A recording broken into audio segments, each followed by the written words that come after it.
Alright guys, pictures up. Pictures up. Pictures up. Let's roll sound. Rolling. Rolling. Sound speeds. Camera speeds. 2. Awesome. Take 2. Mark. Set. And action.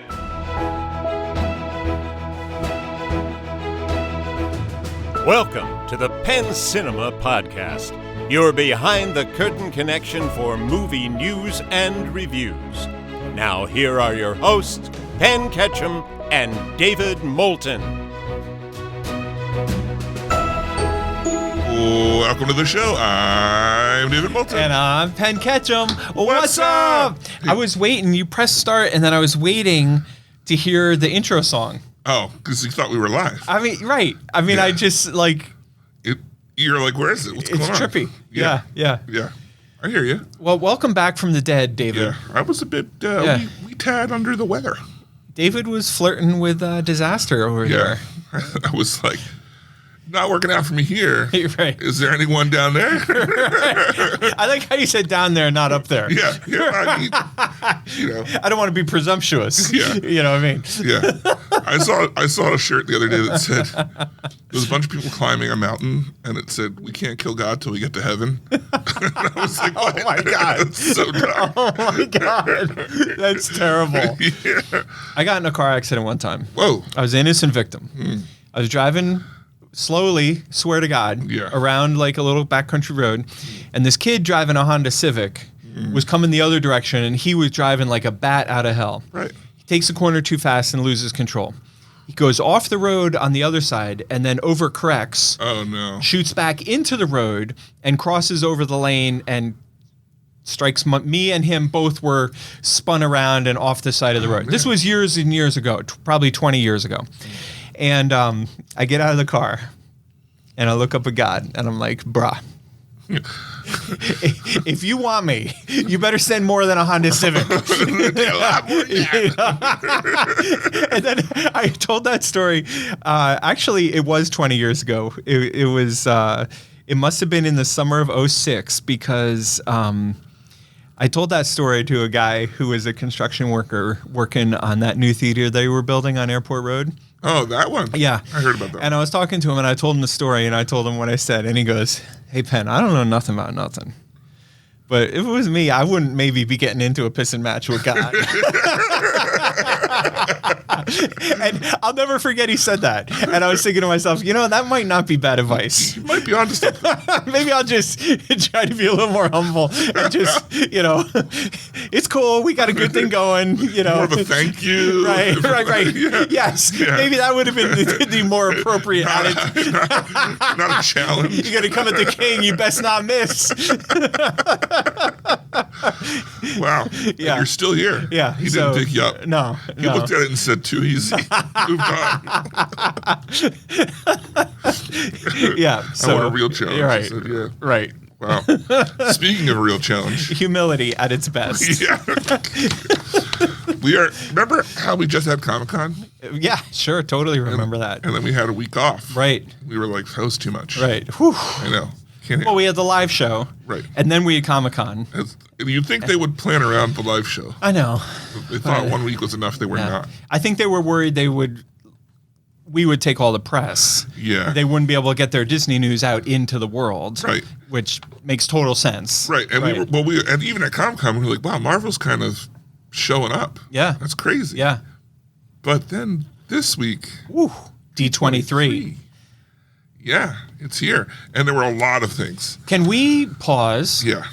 I'm gonna go a little bit out of order, but I think it's an interesting thing to do one of our listeners' notes. Okay, yeah. Everyone's favorite sister wrote in because last week, 2 weeks ago, we were talking about D23 and how excited we were, but I asked you, why do they call it D23? And you were like, I don't know.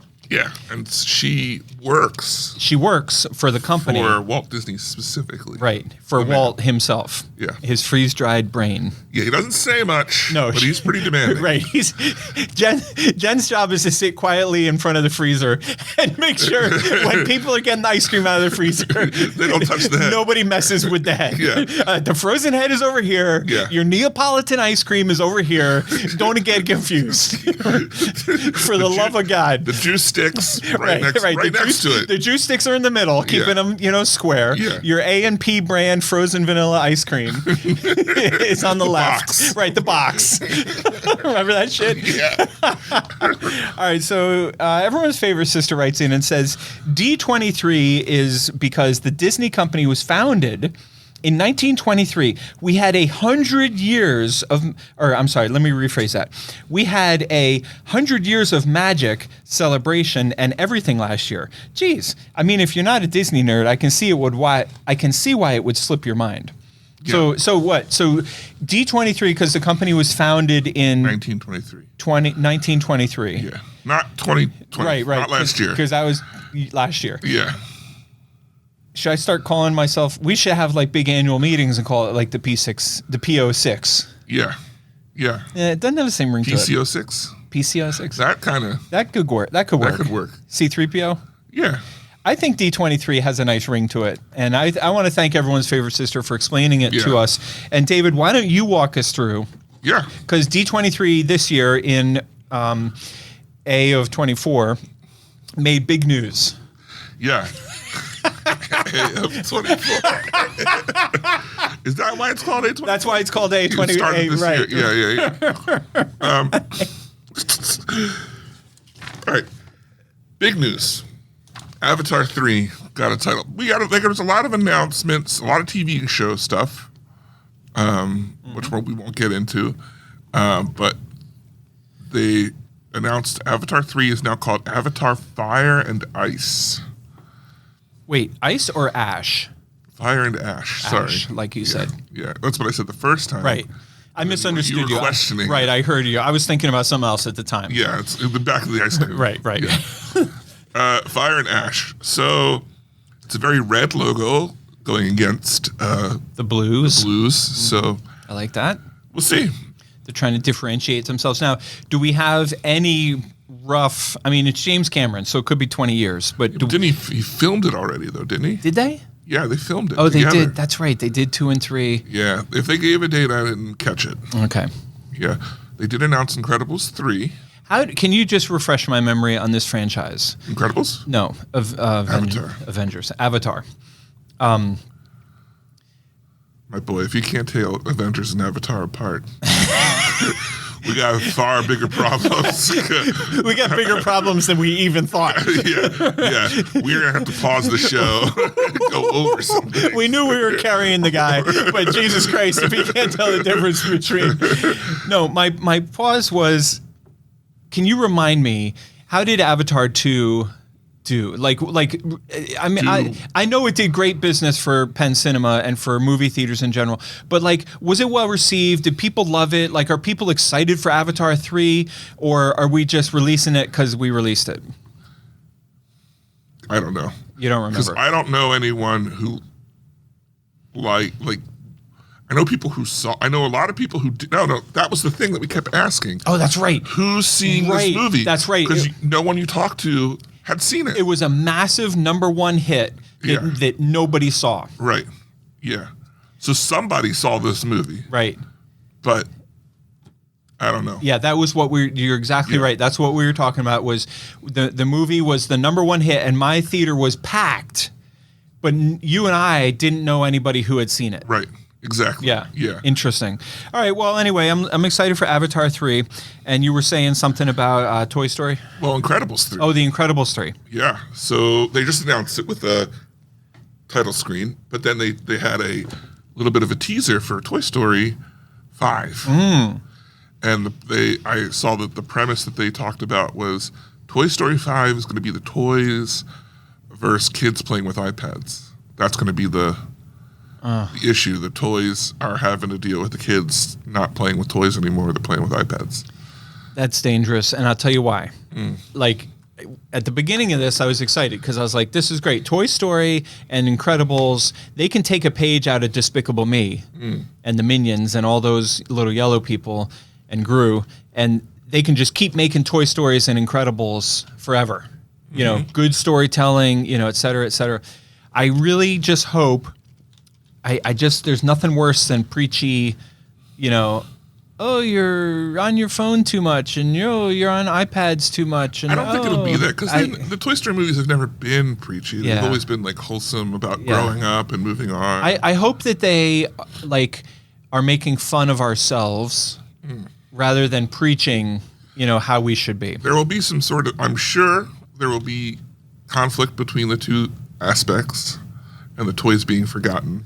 And then by the end, they'll learn to get along with technology. Yeah. Or they'll like integrate somehow or I don't know. Okay. I don't know. All right.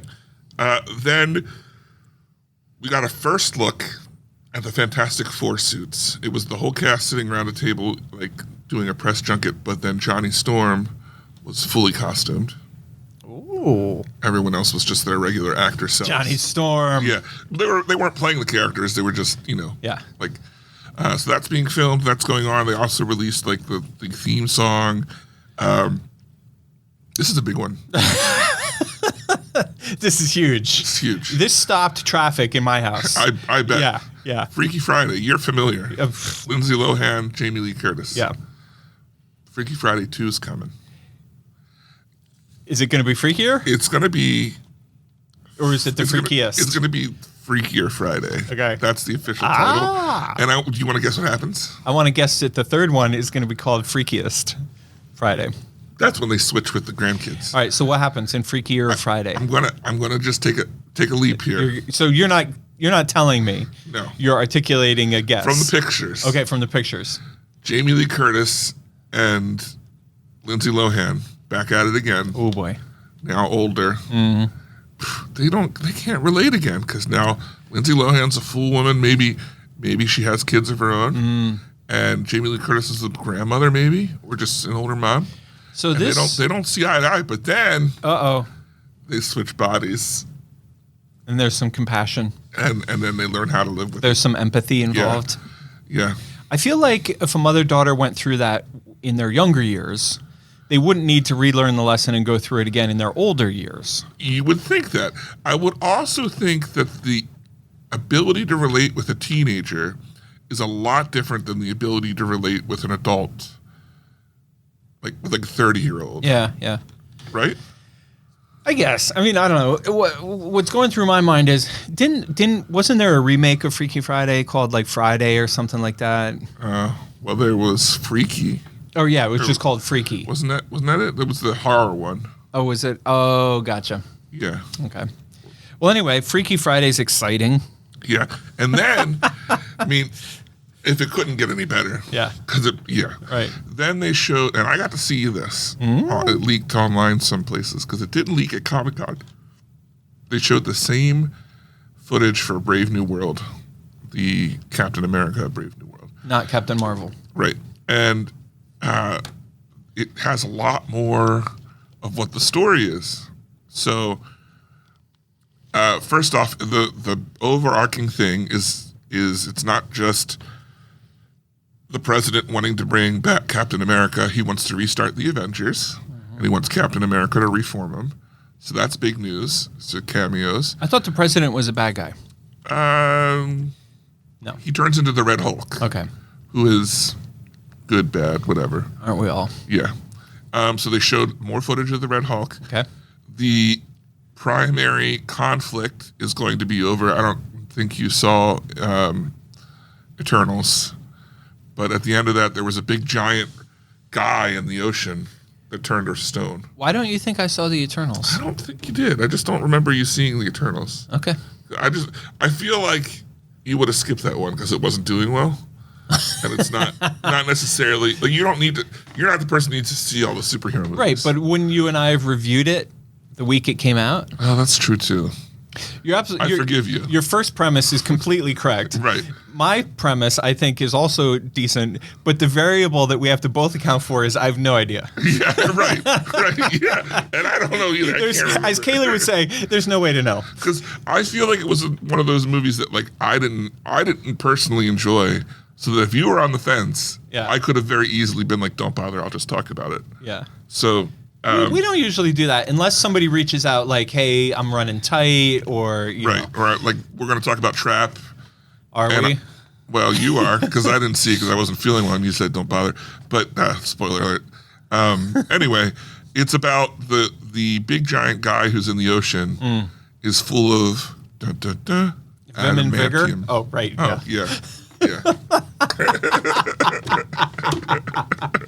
We couldn't have timed that better Right. if we tried. If we did like 1, 2, 3 Go. countdown. All right. Vim and vigor. So the bad guy's full of adamantium. Yeah, and they're mining it, which, hints at Wolverine. You hate and that. all that Yeah. stuff, yeah. So it's a big who owns it type of... Anyway, Okay, so Captain America opens in February. yeah. So we're not far off. No. Because right now school's about to start. Then you're going to blink and it's Christmas, Oh, my goodness. and then it's February. Wow. Yeah. Wow. All right, that's all that came out of D23, but I have some bad news. I know, because I think I announced on the show this was my most anticipated, or one of my most anticipated titles. I know the trailer was playing here like in front of everything. Yeah. Wolves. Yeah. Not with a V, but with Wolf S. Wolves. Wolves. Like as if it was somebody's name, plural. Yeah, but there's no apostrophe. Okay. But anyway. Yeah. George Clooney, Brad Pitt. Yeah. Movie looks hilarious. I hate it. Looked like it was going to be a good one. I hate it. So much so that they decided to greenlight a sequel. Brilliant. Yeah. And, it was put out by Apple, who's been really cool about putting stuff in the theaters. Yeah. Although and then their shit doesn't do business. Remember how we got tricked with Fly Me to the Moon? Wow. I liked Fly Me to the Moon. I loved Fly Me to the Moon. Yeah. But they didn't support it, and it did no business. Right. Well, didn't they also do... Are they the ones who did the Western that just flopped? No. That's Max. Yeah. Anyway, Apple has decided that it's getting a limited theatrical release. It's no longer getting a wide release and will go straight to streaming. Can I rephrase that for you? Yeah. Apple has decided it's more important to them to get subscribers than to make money. I don't even know that this is a get subscribers movie. Because not only has, Well, there's no other reason. yeah, but they're not, it's like they pulled all the advertising for it. I don't get it. Instead of being like, oh, well, this is just coming to streaming now. Don't miss this movie. It's just like, oh, it's just not coming out anymore. It'll be on streaming. Yeah. But it's good enough that we want to make another one. It's so bad. Yeah. I hate everything about this. So apparently, I was reading they're pivoting To TV. to, they're going to release less and less in theaters, I guess. Yeah. Great. Which, they make good movies. Listen, if they don't want to make money, they don't have to make money. Not everybody is about success. Some people want to just blow money. I guess so. And that's good for them. Worked for Netflix. Yeah. And by worked, I mean they're struggling. Right. Yeah. Yeah. Anyway. It worked for Peacock, by which I mean, thank God they had the Olympics. The Olympics, right? Oh my gosh. Listen, I have no idea. I wish I had any sense of how this news makes sense. I don't understand this one at all because it genuinely looks entertaining. Yeah. Yeah. It's not like one of those movies if you would have told me they changed Fly Me to the Moon, I would have been like, I don't know. I guess I could see that. No, it doesn't look like a hit to me. It was great. Everyone who saw Fly Me to the Moon Liked it probably. loved it. Yeah. It was great. It was refreshing. I love movies like that, et cetera, et cetera. Yeah. Sony did nothing to support it, and then the movie was gone. I held it for a show a day for a few weeks, and I was in the minority. Yeah. People were coming though. Well, we also have, you're right near a retirement home though, right? Yeah, but Demographic. every theater has old people. Everybody hurts. I'm just saying, and also, I don't want to say. All right. I don't want to say. You ready? It's the end of the news. Thank God. Oh, That was the down low. Down low. I went to down low. Keep it Yeah. secret. Trying to keep you guessing. These are what the ladies David didn't make it to. Down there. All right, this week for trailers, we have 8 good trailers. I'm sorry, let me rephrase that. We have 7 good trailers. We have 8 total. 7 good trailers, yeah. For me, I don't know how you felt, but for me, it was a really easy pick for trailer of the week. I figured it would be because it's a hard one for me. Okay. It's versus what looks like the better movie that I will enjoy versus what is the movie I want to see more. The most disappointing trailer is also easy for me. Oh, yeah. Let's start there. Okay. The most disappointing trailer for me this week is our friends at Disney releasing Snow White, a live-action Snow White, which opens... That is the most disappointing trailer on here for you? I didn't say it was the worst. I said it's most disappointing. Yeah. Snow White opens in March of 2025, just a month after Captain America: Brave New World. Rachel Zegler Zegel, I don't know how to pronounce her last name, from West Side Story, stars as Snow White. We loved her in West Side Story, right? Well, yeah. And Gal Gadot stars as the evil witch. What's the name of the? Yeah, Maleficent. I think isn't it Maleficent? That's the canonical name? No, Maleficent's is the bad witch from Cinderella. But do you want to give me credit for using the word canonical? Yeah. Yeah. Yeah. Way to go, buddy. What's up? I'm a big shot. You did it. Do you know what it means? Oh, fuck yeah, I do. Okay. It means from canon. Whoa. Yeah. What's Boom, up? boom, What's boom. up? It's the kind of word you hear David use in a casual conversation. Yeah. Yeah. Like some people would use a word like that on the podcast to try to impress people that they know what it means. That's me. And then some people, meaning David, just use words like that in normal day-to-day conversations. Right. Like there's some sort of weirdo. So anyway, I don't know. Here's the thing, and walk me through this delicate dynamic. I hate that the seven dwarves are So animated? CGI. Here's the thing. I was surprised because I thought this was the movie that they were making such a big deal that the seven dwarves were like people, but they weren't dwarves. They were just like eccentric people from all the different like Well, that's not the case. outskirts or whatever. Yeah. I mean, they're definitely CGI dwarves. Yeah. They look exactly like the animated dwarves from the original Snow White.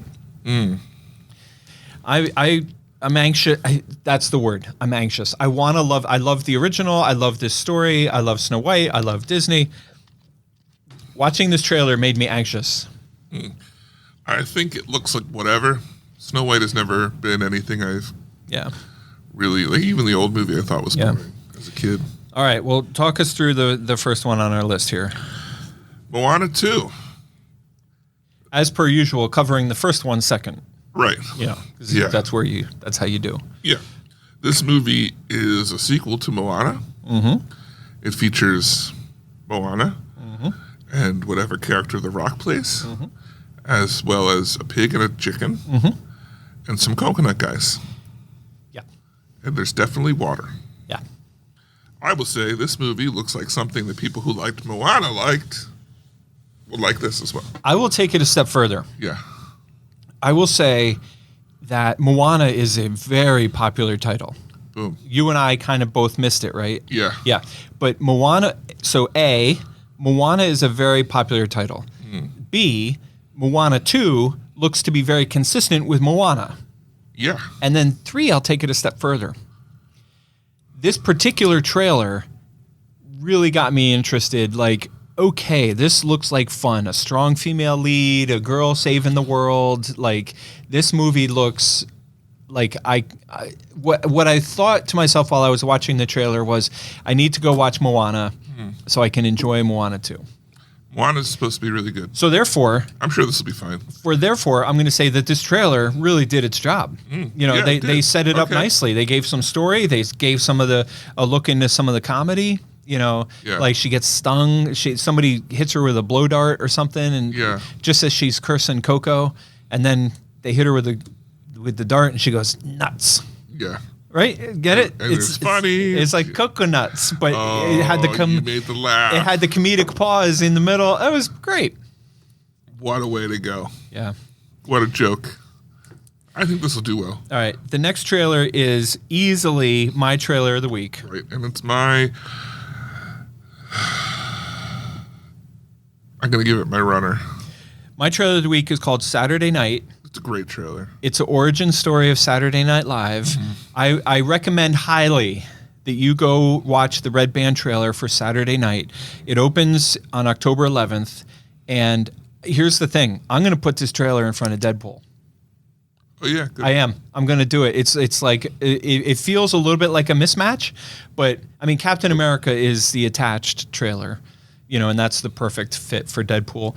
And of course, Mufasa's on there, Moana's on there. But I think Saturday night, I think that the people who come to see Deadpool enjoy comedy. This trailer looks hilarious. The movie looks hilarious. Yeah. Let me ask you this. I don't think it's just for people in their 50s and 40s. No.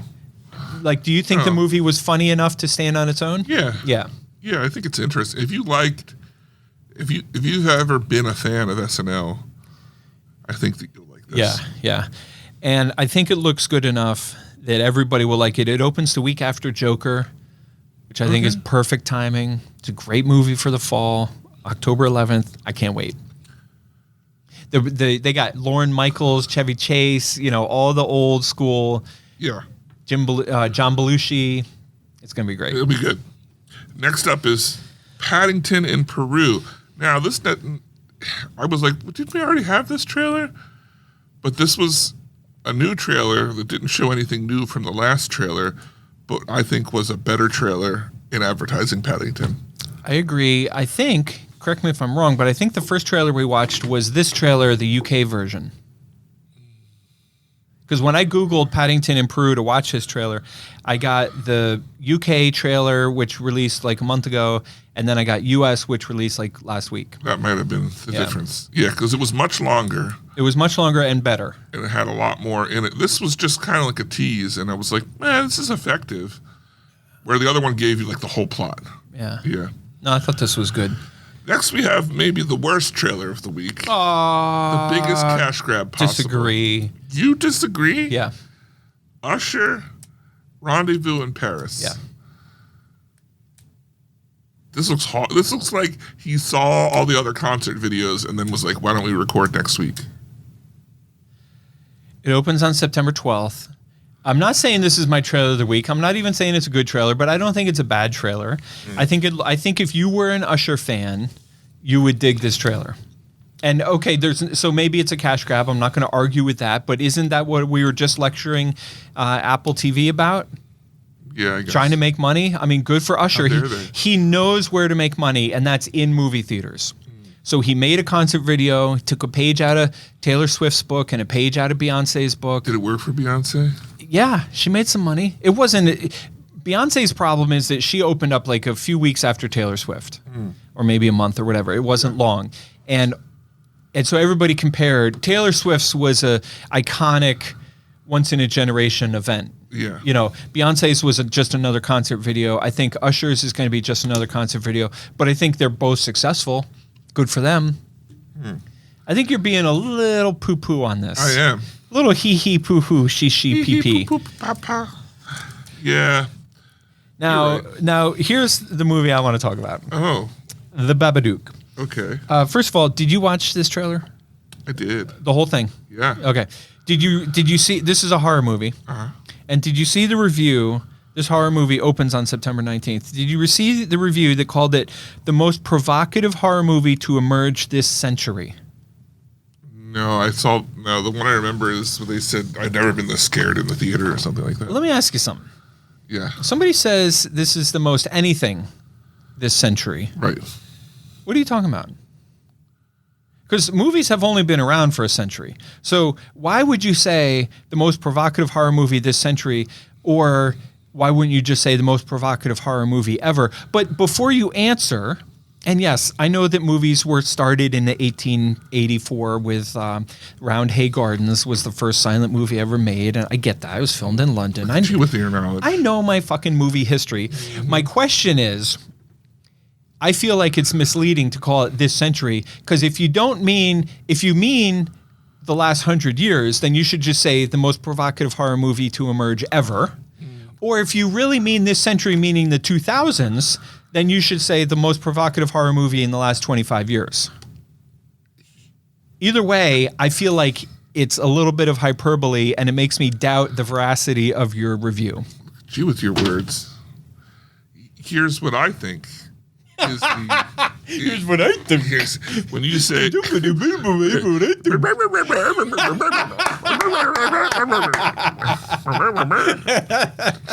I wish I had the horn.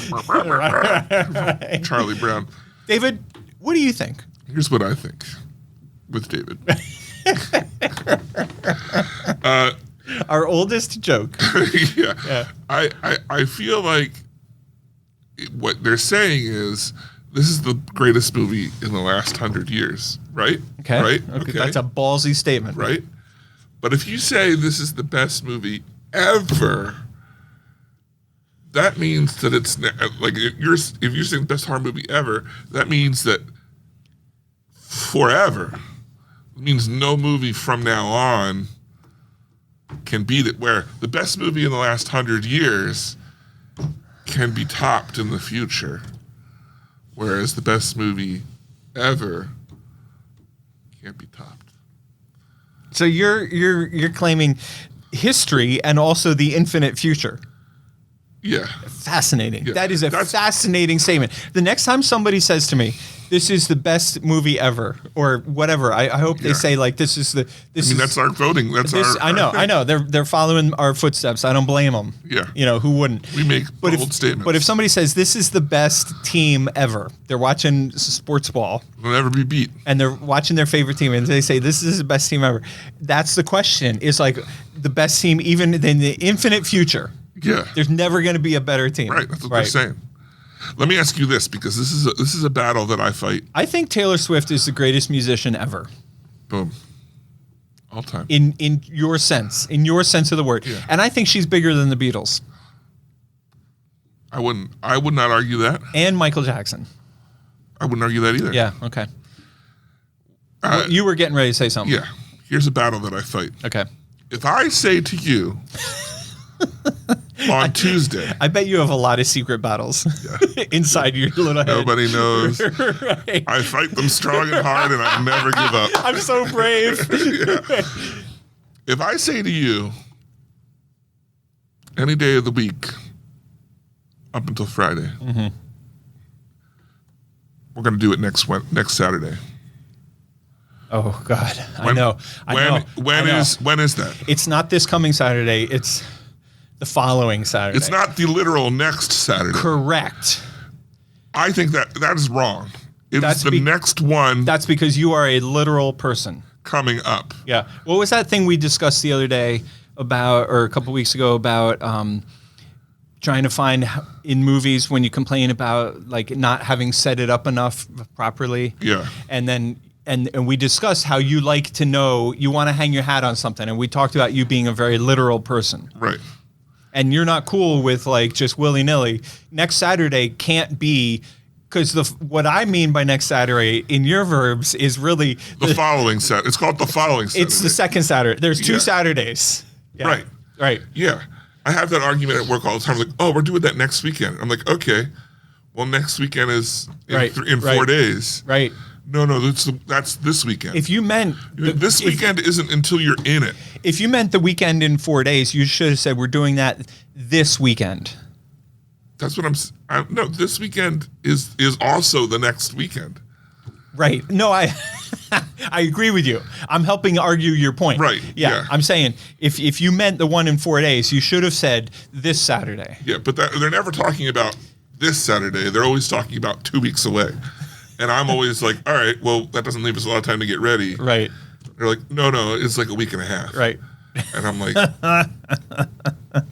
I don't want to associate with those people. No, why would you? Yeah, That'd be a huge mistake. Yeah. All right. All right, should we skip this next one? The Babadook opens on September 19th. Next up, David put a TV show on here. I missed that it was a TV show. Right, because there was all they did was put a massive slide at the end of the trailer that said I didn't see it on mine. only on Netflix September 6th. I missed that. I want to leave it on there because it looks really great. Okay. The movie's called Rebel Ridge, Okay. and it's opening in Netflix on September 6th. And it reminded me of Oh, you know what I did here? I put it on here, then watched the trailer and was like, that's not coming, and then didn't watch it. Yeah. So I don't know what this is. it reminds me of a modern day Rambo. Oh. You know, Drifter comes into town. You know, there's some backwards sheriffs. This is the one with Viggo Mortensen? I think so. Is he the bad sheriff? I watched Yeah. the first 10 seconds, saw it was Netflix. All right. Well, we don't need to talk much about it because it's coming on Netflix. But I thought it looked really good. I'll probably watch it. It's called Rebel Ridge. Last and maybe least, we have Casey Affleck starring one of my favorite guys. This is my trailer of the week. Oh my God. Well, then I step aside and Maybe least. I defer to the master. This movie looks great. Tell us about why it looks so great. It's Casey Affleck, That's true. That's amazing. He's the best. right? It's Lawrence Fishburne. He's great. And I can't remember who third guy is, but we know him too. Yeah. And the premise is they're going on the longest journey ever, and they have to slingshot.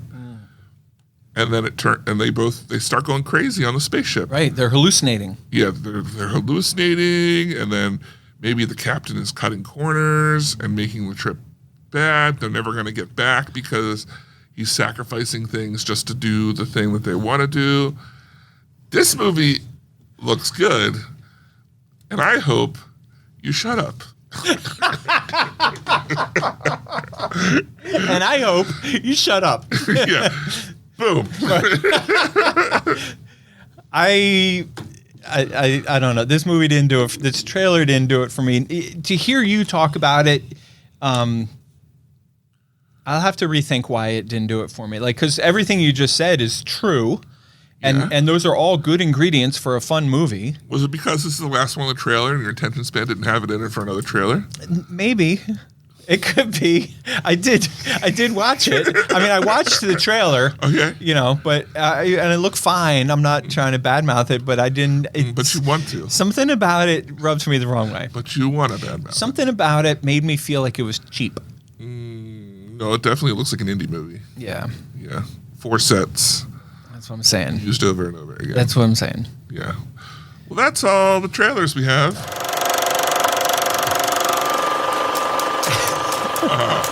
This is the one What that happened you wanted. to the fart? You want.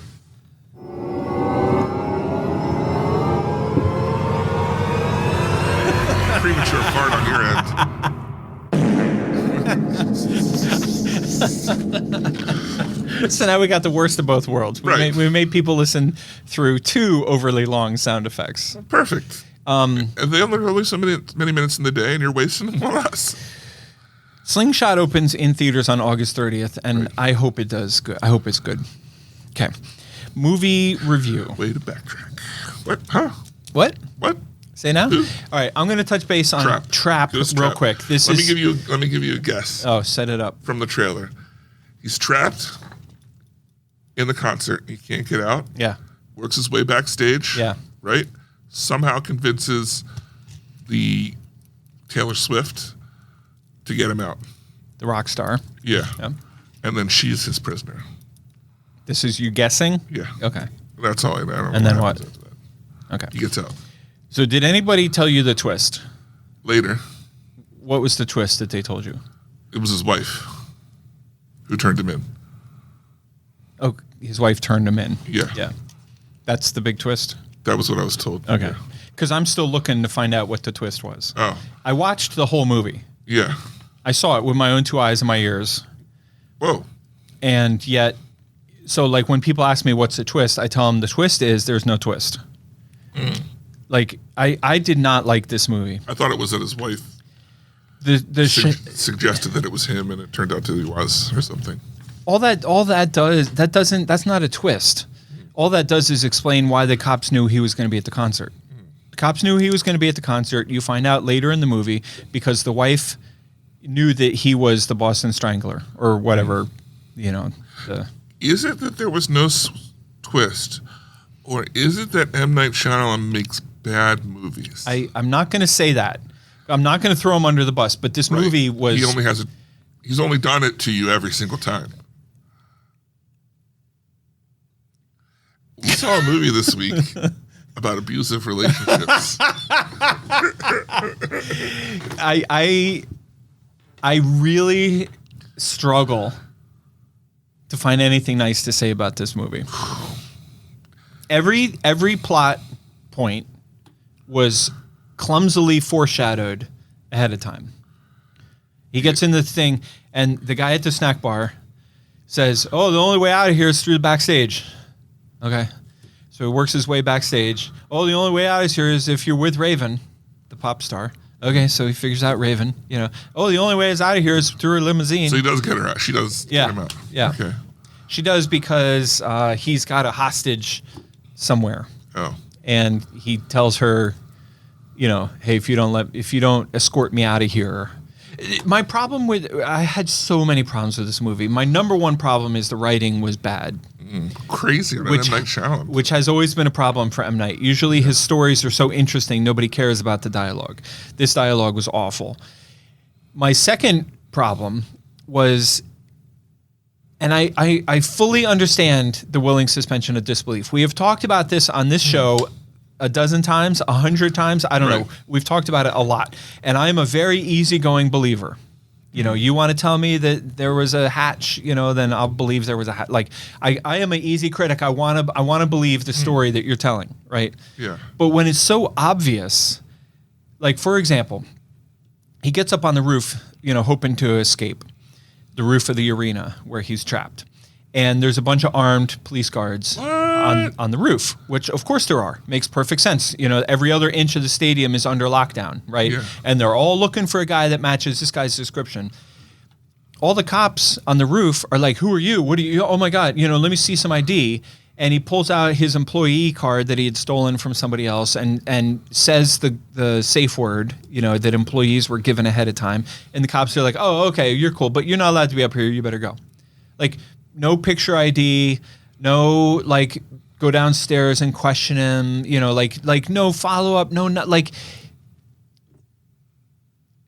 You mean they don't act like real cops? But not even... And it's just one thing like that after another, I love M. Night so much, and this movie was, as much as I love him, this movie was that bad. Sometimes...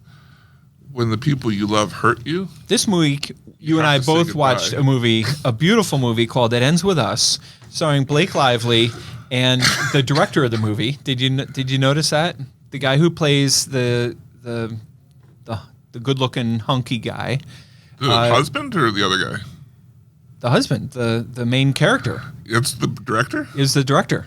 Justin know. Baldini or some Italian name like that. I didn't know it. But I'm sitting there watching the credits, and because I loved this movie so much, I stayed for the credits. Talk about an ego project. I am so hunky. I could land Blake Lively, and I'll prove it to you. Right. All right, David. So you and I both watched this movie. Yeah. I loved it. This is Blake Lively stars as a woman who comes out of an abusive house. Not so much that she was getting abused, but her father was abusive towards her mother. Mm-hmm. The mother never left, scarred Blake Lively, who also struck up a friendship with a homeless, similarly aged guy who was, kicked out of his house or whatever. And there's some painful trauma there, some painful history that her and that guy like bond over. Yeah. And then she falls in love with this very good-looking neurosurgeon. There's that story, right? But there's also a story happening in current time, right? I'm sorry. Yeah. So the movie takes place in current times, right, and informs us with everything I just said via, I thought, some very well paced flashbacks. Yeah, I agree. And so I love that. I didn't see it coming, but I love that the girl who comes in to work for Blake and becomes her best friend turns out to be the hunky boy's sister. Yeah. I thought those two, the sister and her husband, were great. They were super likable, and the actors were talented. Jenny Slate, I think. Yeah, it's exactly who it was. And so then Blake and the hunky man end up getting married, and then she has a bunch of accidents while she's with him, and then towards the end of the movie, she sort of is a little more honest with herself and realized none of those accidents were accidents. He was in fact abusive to her, and then there's this whole thing about like, well, but I love him, and then she bumps into the homeless kid who she bonded with as a youth, now owns a restaurant in Boston. I love the fact that everything takes place in New England. So, yeah, and then she seems to, grow and evolve and develop some. Yeah, I thought it was interesting that for more than half the movie, I was questioning if he was really abusive. Yes, me too. Because the way that it's framed, it looks like a legitimate accident. Right. The first form of abuse. The second time when he pushes her down the stairs, that looked like he pushed her down the stairs, and then he covers it up. And then I'm like, okay, well, I mean, the first part I was like, well, you know that he lashes out and like it was an accident. You were like wrong place, wrong time. But then when they show it from the other angle, it's less of a reaction to pain and more of a thought out, slap or hit. I thought my review of this is kind of like the opposite of my review of Trap. I liked everything about this. The music was fitting but not overbearing. I loved having a Taylor Swift song in it. Mm-hmm. The dialogue was great. It was light where you could be light, and it was heavy where it needed to be heavy. But it wasn't depressing. It was somehow also uplifting. Right. I also like the point that it's not men are evil. It's not a men are evil movie because even though he does abuse her. There's no discounting that. Like she's pregnant, so she still like has him in her life a little bit, and then the way that she kind of like gets out of it makes him realize what he's doing, like how he was abusive. By being like, you wouldn't want your daughter to be in this, like, and she breaks the cycle. Yeah, I like how they never use the word forgiveness, but there must have been some in it. But she finds a way to forgive him without giving up her own boundaries. Right. This is my life, and you're not going to be in it. Yeah. Or I guess he is in it, but I mean, we're not getting back together. Right. But, with the appropriate boundaries in place and, we're getting a divorce, and all this kind of stuff. She sets those boundaries. I feel like she forgives him without compromising any of her own needs. Right. Yes, that's what I'm saying. And they did a good job of showing. This was like a little weird, but it was fine. Like, the kid, the guy, the hunky abusive neurosurgeon, went through his own trauma. As a kid, where he accidentally killed his younger brother. And, that's supposed to inform part of why he is the way he is, which is fine. But that, to me, that felt a little bit like, it doesn't matter why he was the way he was. He was the way he was, and that's unacceptable, period. Hard stop. I took that story a little differently in that revealed that he lies. Because when they first met, that was what he told her. He was dealing with that exact situation with someone else, and he used it as a pity thing to try and get to her. I don't know. It was a good movie. I did enjoy it. I will say that for as much as I enjoyed it, you and I were not the target audience, and the target audience loved it. Loved it. The theater I was in was full of belly laughs. I laughed, yeah. And I mean, it was funny. Right. But I'm not belly laughing at it. But they loved it. Yeah. So, yeah. Were you literally the only guy in the theater? Quite possibly. Yeah. I mean, and to drive it home even more, I sat in the one seat on the other side of the handicap. So I was super alone. Like, no question asked, is this guy here by himself? Right. Yes. I was working Friday night when Theater 10 let out. Theater 10 was sold out. Mm. And it was a 7:00 show, so it was around 9:15. And Theater 10 let out. And it was literally every single person that walked out was a woman. Wow. So you were here when I was here then, because I saw the 6:30. Oh, okay. Yeah. Yeah. So, but it was, and I think there was like almost nothing left in seat-wise. Right. So anyway, best movie ever made. Yeah, best movie ever made. I'll give it that. It was quite good. Yeah. There was one tiniest detail that I didn't like. I did grumble the whole way through, but I'll tell you why. The tiniest detail that I didn't like is when later in the movie, her and her mom were putting together a crib for the baby, and they were struggling, and they were kind of. And the mom said, well, this was always your father's domain, the father now being deceased. And so the mom says to Blake Lively, this was always your father's domain. And Blake was like, I'm sure you built a few things. And the mom was like, no.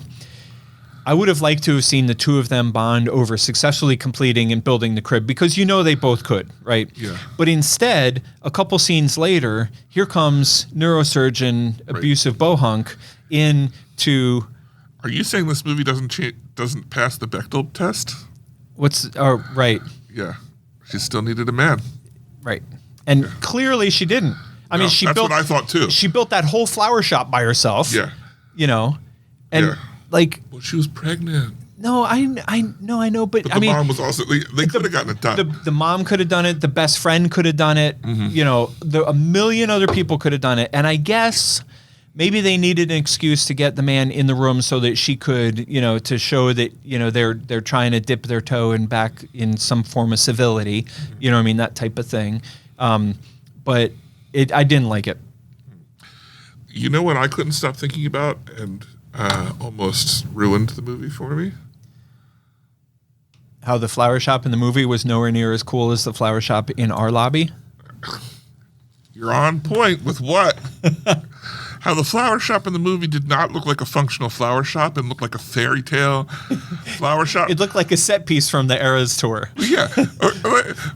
There were no flowers for sale at the flower shop. It was just... It looked like a tchotchke store. It looked like a home accent store. There were potted plants out front. Again, not typically what you'd see at a florist, right? And what you would see is coolers. I gotcha. I don't know. Yeah, we don't talk about it much. But I am a florist. I know, I'm aware. And that's why it drove me nuts. Also, you could not run a shop like that on two people. There was no back room. There's nowhere for all the stuff. Right. I was just like, this. They want me to believe this is a flower shop. This. Florists all over the world were rolling their eyes. Yeah.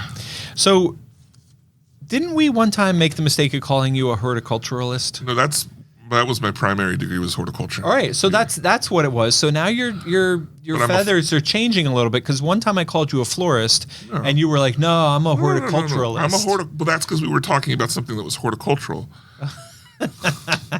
There's a difference between a horticulturist and a horticulturist can be a florist, but you don't need to be a horticulturist to be a florist. Oh, gotcha. So the horticulture was my understudy. Horticulture was my degree. Floral design was my understudy. Roger that. It was an art form where horticulture was a business degree. Right. So why didn't they? I've done weddings. I do weddings. Why didn't they consult with you? That's what I'm saying. Movie could, instead of being 99 out of 100, it could have been 100. I challenge you to walk into any florist that looks like that. Not that saying that florists don't have sections that look like that, but the whole store. Come on. Can we also just give a shout out to Drew Schaefer? That was the thing up the corner. He built a little. For those of you that aren't local and maybe haven't seen it, Whoa. Drew built a storefront in our lobby for Lily Bloom's flower shop, and of course ours says Lily Bloom's at Penn Cinema type of thing, just because we knew everyone would take selfies and we're not idiots, so we wanted our name on there somewhere. Right. But this looks legitimately like a storefront. And it is, first of all, it's beautiful. Second of all, it has a real door, the whole 9 yards. And Drew built that thing. Not that he didn't have somebody help him here, hold this for a second, or, pick this up, or, hold this in place for a second. He thought it up, he designed it, he built it, he installed it. It's incredible. Yeah. And I sent pictures of it to the Sony executives, and they were just gushing of how great it looked. Wow. Yeah. It's pretty cool. I saw a lot of girls taking pictures in front of it. Yeah. Yeah. Very cool. We are working on designing our new lobby. I think we've talked about that. Yeah. We're building a bar. Mm-hmm. And just the other day, we were talking about, designing, we're redoing our concession stand. We're building a bar. We're going to have self-serve beer wall. That's a little announcement. That's a little news. Whoa. That I just dropped publicly. Wow. Never said that anywhere before. Self-serve bar wall. Beer wall. Beer wall. Yeah. How do you keep the kids away? We don't. we put cartoon characters around each tap to invite them over. Yeah, right. We got little Smurf-themed plastic cups. Yeah. You know? Get a bunch of kids completely smashed. Yeah. What could go wrong? Nothing. Literally. So we're designing our new lobby. It's free. It's self-serve. So you're like, it's not my problem. They should have known. The way that you keep it away from the kids is that it is self-serve, but it's self-serve after you go to the bar and buy your card. And then you hold your card up to it. It green lights. You pour your beer. Oh, that's pretty cool. And then as soon as you're done pouring, it shuts off again. Yeah, so it's very high tech. It will not be accessible to any children or anybody under the age of 21.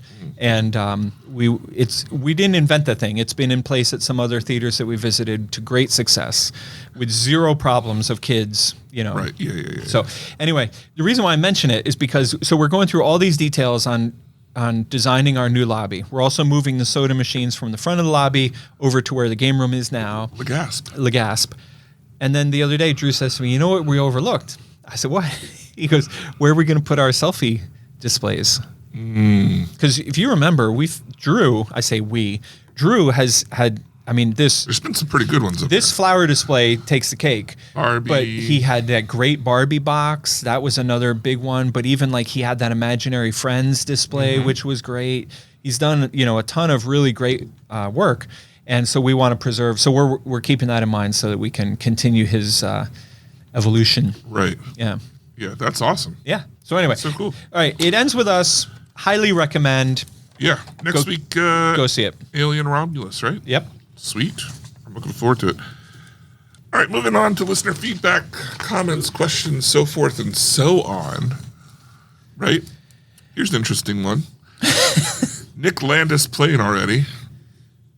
He writes in, he says, imagine seeing Penn Cinema out in the wild. What? He sent a picture of one of the old seats just chilling on the side of the road or in front of a building. It was in a store. It wasn't a store? I think so. I thought it was in front of a building.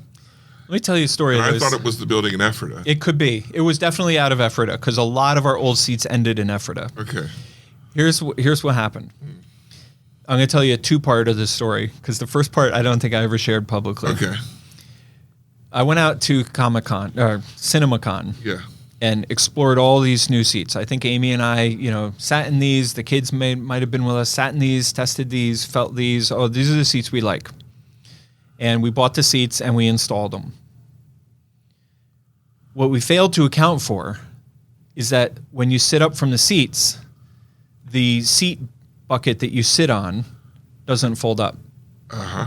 So therefore, it made it incredibly awkward to walk in front of, to clean around, to, it ended up being much tighter. The seats were deeper than we thought, and they didn't fold up, so they ended up being a nightmare for us. Is this the first or the second round? I think this is the third round.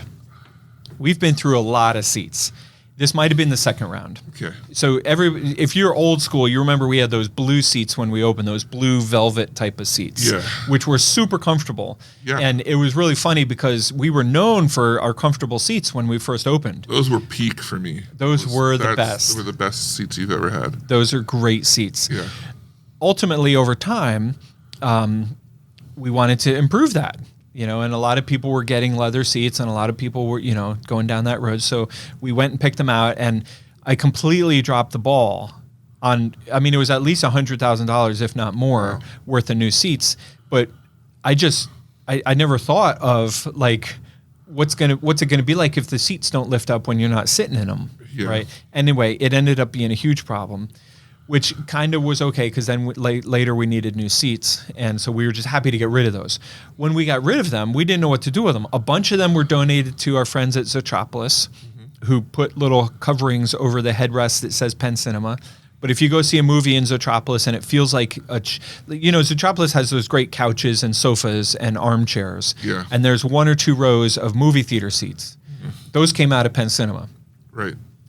We also donated them to people, and I think we said if you paid $10 a seat, we donate it to somebody, or I forget how. We weren't trying to make money. We were just whatever. We figured the more we gave these seats away, the less they ended up in a landfill, right, or landmine. Either way. Looking to do your basement up in a right. It's perfect opportunity. Yeah, so we gave them away. We sold them for $5 each or something ridiculous. Anyway, that's why those seats are loose out in the wild. Because we were so the first part of the story is they were. I was really happy to see them go because I messed that up. And then Aren't those the seats that are in the IMAX right now? Okay. No, those I think would be third generation seats. Okay. Yeah.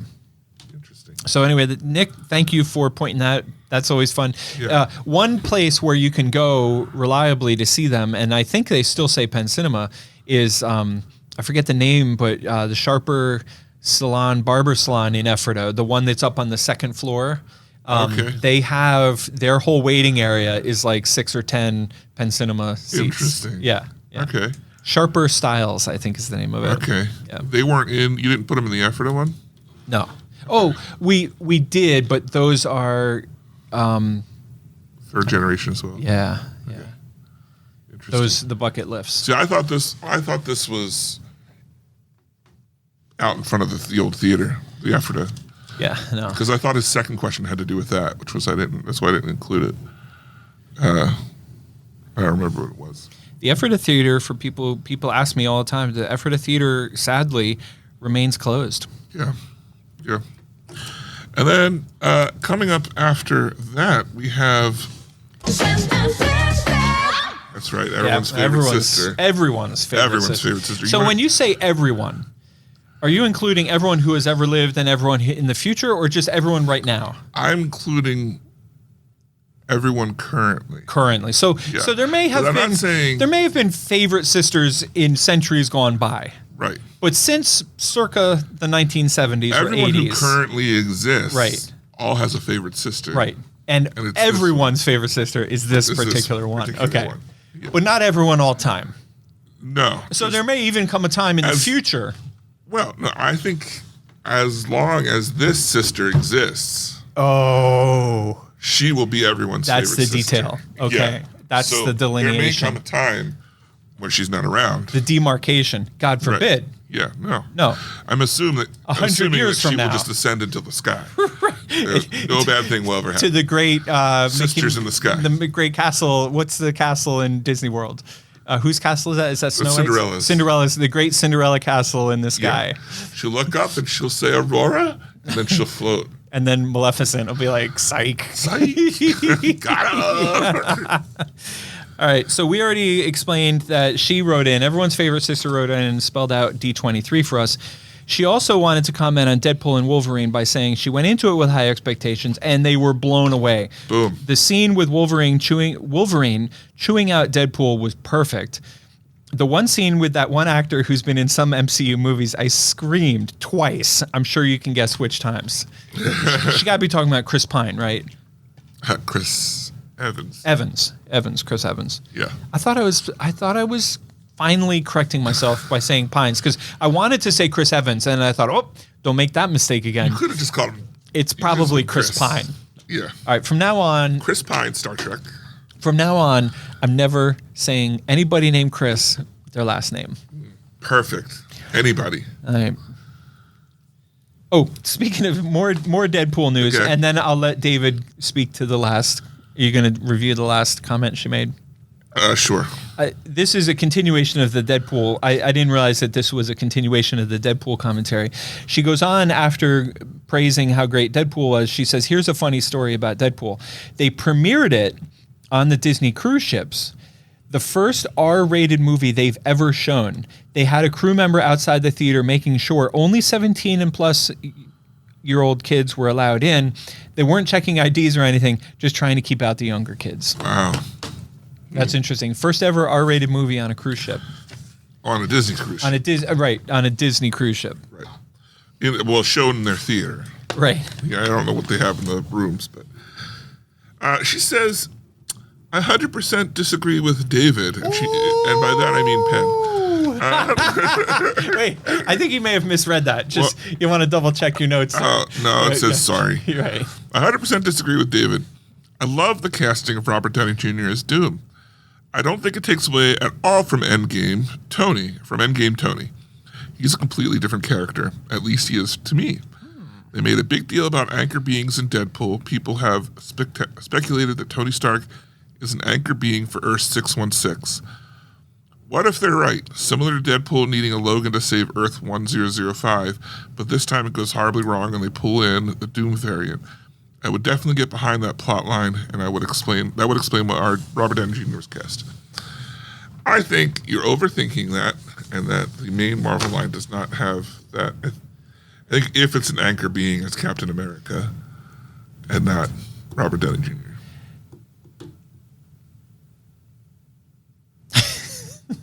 I think you're right. Yeah. I think Jen is right.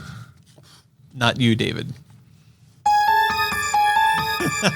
Here's the thing, and I have no idea who's right, and obviously I'm not. I don't think there is I don't think they're ever going to tell you who the anchor being is. Well, even if they do, if there was an anchor being, let me rephrase it. If there was an anchor being for the Marvel Universe, it was Stan Lee. Oh, because he was in them all. Oh my god! Right? Oh my god! Oh my god! It was whatever character Stan Lee played. Maybe you could rephrase that. If you rephrased it, I could agree with it. What?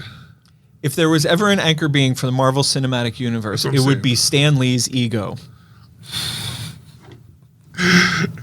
Yeah, whatever his cameo characters were, because they were all meant to be the same guy, the Watcher. I'm just saying. Here's what I think about all this, whether we're right or wrong, or everyone's favorite sister is right or wrong or whatever. Yeah. What I'm excited about is I feel like the Marvel Universe has some juice. And I feel like I am dying to see what happens in Captain America. I hope to God it's done well. I hope it does as well as Deadpool. Like, I hope they continue that. The movie theater community, not just theater owners, but moviegoers, everybody wants Marvel to come back to Marvel's form. So what you're saying is it's a brat summer and we should let them cook. That's exactly what I'm saying. Yeah. And especially I say stuff like that because I'm so damn hip. That's right. I got my hat on backwards. People are always asking me, which way to the calf? Yeah. You're like, no cap. Over there. Over there, bah. Yeah, I got it. So now, my kids are out of college. And when they were in college, I frequently put my hat on backwards so I'd fit right in with all the college kids. A lot of times they were like, who's this new guy? Yeah, who's the new guy? Yeah. And I'm like, dude, you wouldn't even know. Yeah. And then you would take the hat off. They're like, whoa, my God. It's your dad. It's an old dude. What? So now. He probably keeps bees. So now I'm trying to fit in with kindergartners. So I can sneak into Kayla's class. Wow. Right. How's that going for you? Well, I'm smearing my lunch all over my face. Even on days when you don't I got a pocket full of frogs and toys. Yeah. I'm ready to go. Wow. Yep. Perfect. Dad, stop following me to work. I got an open an open juice box in my pocket at all times. And I don't listen to anything anybody says unless I've been asked if I have my listening ears on. And then I tune right in. Yeah, you bet. All right. Well, thanks for writing in. Look, if you want to be a part of the show, the best way to do that is to go ahead and email us podcast@pencinema.com. I want to hear from some of our Virginia people who have been listening almost, and some days of the week, outreaching our Pennsylvania crowd. Virginia. I had said Maryland before, but I was incorrect. Virginia. Okay. Virginia. They had a tourism campaign years ago. I don't know if it's still there. Virginia's for Lovers? Yeah. Yeah. Is that still their thing? I think so. I would like somebody from Virginia to write us in and talk about that. If it's really for lovers. Yeah. What's the story there? Yeah. Yeah. Because I feel like Virginia is for going to old, recreation, colonial shit. Like colonial times. Yeah. And you got people dressed up like reenactors. Ew. You got a lot of reenactors down there. Are they reenacting things? Yeah, reenacting the 1600s. Sometimes with people. Oh my gosh. And if they are a reenactor from the 1600s, I would like them to confirm during the 1600s was Jen, in fact, everyone's favorite sister back then. They were like, she will come. Right. And she is their favorite. Right. And if not, who was everyone's favorite sister back in the day? Bigger question. Yeah, bigger question. All right, David, what I've been doing lately, first off, Penn. Yeah. What's up with you? What's up with me? Yeah. What's up with me? What's up with me? I don't know. I've been watching a lot of Olympics. What? I've been shirking my YouTube video duties. Oh my gosh. I've been taking a break from the YouTubers, and I have instead been 100% dialed in. Me and the fam, we've all been watching the Olympics. And I got to say, I took a few days, maybe even like 4 or 5 days to warm up to the Olympics. But once I got the hang of it, like how to navigate Peacock and how to, when to watch prime time and when, all that kind of stuff, like I am fully invested. Yeah. And thoroughly enjoyed every second of it. Ready for the closing ceremonies? I mean, I'm not really into the closing. I don't know. I guess I probably will now that I know some of the athletes. I said. Meanwhile, David needed to record early today so he could go home and watch the closing ceremonies. I'm going to work. Oh, right. I know. And then I'll watch the closing ceremonies. Why do you put work in quotes? Why do you put air quotes around work when you say I'm going to work? Well, I mean, get it work. It's a theory. I know why, because you love your job so much. Yeah, it's more like play. Right. It feels like play. Yeah. I've also been watching a lot of the Olympics. Tell me. So I got to ask you, did you see the breakdancer? The Australian one? Oh, God. Looks like a little kid Yeah. flailing. Yeah. She's a doctorate in breakdancing or something Yeah. in Australia. Yeah. How about that? I mean, she just like the technical side and not the style side. I'm editing whether or not to say what I want to say. What? Okay. Did you see the nepotism athlete? No. Somalia, the president of the, Somalia. The president of the Olympic Committee in Somalia sent his niece for one of the runners. And it was like, you're going down, showing them all these athletics, and then you show this normal, pudgy-looking, like teenage 13-year-old girl or whatever, who's a foot and a half shorter, looks like a regular girl, and then the next one's a super tall, athletic girl, and the race starts, and she's immediately like no longer on screen, and then the girl who wins, because it was just a trial or whatever, the girl who wins is like cooling down and like, just like, celebrating. And then they pan back and this girl's still running and skips across the borderline. Anyway, it was really funny. Olympics have been great though. I don't like the breakdancing thing because I don't like quantifying. Like the people, when your crew wins, it's because everybody on the sidewalk watching you cheers louder than the other crew. It's not because somebody, diagnosed that you held this for 0.3 seconds longer than that other one. And like you're taking all the joy and the fun and the roots, like you're completely distorting what breakdancing was. And your first flaw is calling it breaking. Oh. Come on. Yeah. I'm anti. And I would venture to guess. Well, it's already been taken off the list for the next Olympics. Oh, thank God. Okay, good. But Okay. apparently they're pushing it for the one after that. David, what's with you? Oh, let me tell you what's with me. Not only have I been watching the Olympics. Yeah, thank God. But while Like any good American. Right. While I watch the Olympics, I've been playing a lot of Legends of Zelda Tears of the Kingdom. Yeah. And that's been a lot of fun to take in both. I love to do that with the Olympics. And then something came out this week. Oh. And I was like, all right, well, we'll start watching it. And then I had to stop myself from watching all of it in one night. That was the final season of The Umbrella Academy. I love the show. It's fantastic. It's timey-wimey. And it has... Timey-wimey. It has a very satisfying yet upsetting ending. Where it's like, it's a happy ending, but it's not the happy ending you want. But at the same time, you're like, I don't think they could have ended it any other way that would have actually ended the show. And there you go. Okay. It was great. I highly recommend. Yeah. 5 seasons. Last season's only 6 episodes. And that's it. So that's what I've been doing this week. Yeah. Next week, once again, Alien Romulus. Look, if you want to be a part of the show, the best way to do that, again, is email us podcast@pencinema.com.